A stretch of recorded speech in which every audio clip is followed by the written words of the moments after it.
ako naman nag-start ako sa sa province sa Isabela talaga. Okay. Grade 3, I think 9, 10 years old ako that time. Mm-mm.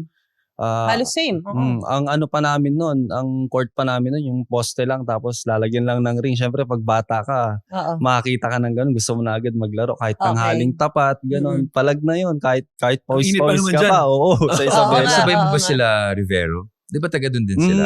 The Rivero Bros? Oo. Pero ibang school kasi sila eh. Kaya teammate nila si Prince. Di ba? Oo. Tapos after nun, nag-varsity ako sa school namin, grade 5. Okay. Tapos nagpalarong pambansa ako, grade 6. Then after ng palarong pambansa, may common friend kami ni Prince, Prince Rivero, na tinanong niya kung gusto kong mag-try sa Manila. So, syempre, bilang probinsyano, di ba? Sabi ko, oo, gusto ko. Kasi iba pag nasa Manila ka that time.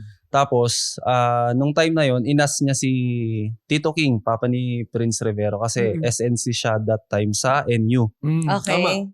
Tapos, nung Ang inas ganda niya, ng storya pala. Coach Pao. nung inas niya, tinanong niya kung may tryout ba. Sinabi niya yung date, so sakto, summer nun. So sinabi sa akin ni Kuya Glenn, Baggaw pala, thank you. Kung hindi dahil sa kanya, wala na ako sa MPBL ngayon. So after nun, nung minessage niya, sinabi yung schedule, lumuwas kami.